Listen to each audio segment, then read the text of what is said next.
Welcome to our PFF weekly injury update with Dr. Stephen Pomeranz of MRI Online. And Dr. Pomeranz, we have to start with Chicago Bears quarterback Mitchell Trubisky. He played all of 6 plays in Sunday's game in week 4 and then left the field with a left shoulder injury.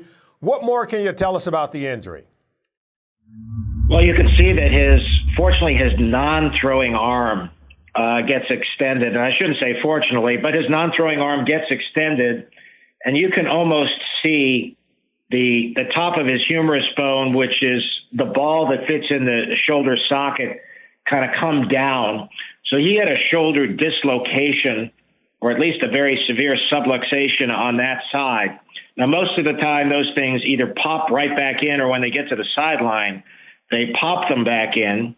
And they're pretty functional. You know, if you put them in a harness, they can do pretty well. I've seen players actually play wide receiver with one arm that has been previously dislocated. So I anticipate that Mitchell Trubisky will have some kind of harness in place that gives him mobility with his lower arm and hand, and that he will play since his throwing arm is preserved and has not been injured. And for our fantasy members, what do you think the timetable is for his return? I think he'll be back if they've got a game this Sunday or Monday, then I think he will play. Wow, that's really good for Chicago Bear fans. And let's move on to Detroit, where in week 4, Detroit Lions tight end TJ Hockenson attempted to hurdle a defender and came down in a way where he sustained an injury. Just got to help us to understand, if you're advising football players from a player safety perspective, how would you advise football players when it comes to hurdling defenders and leaving the ground on a football field? Well, you know, everything in life, Solly, is a cost-benefit thing, you know, and the benefit of leaping and going forward, I'm not prepared or an expert to answer that from the sports performance standpoint, but you're asking me as a clinician and as a medical doctor.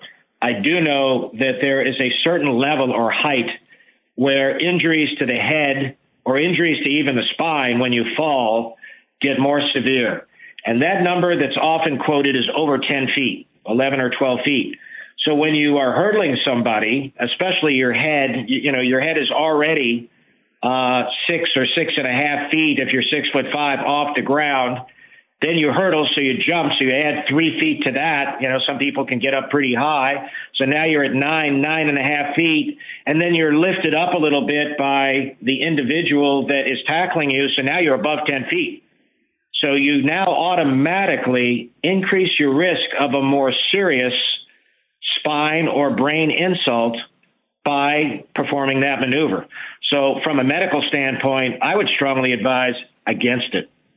Well, we want to thank you, because every time we talk to you, we feel safer and we feel more informed as well. We want to do something about keeping players more safe, particularly when it comes to hurdling defenders on a football field. Dr. Pomeranz, we want to thank you for joining us for our weekly injury update.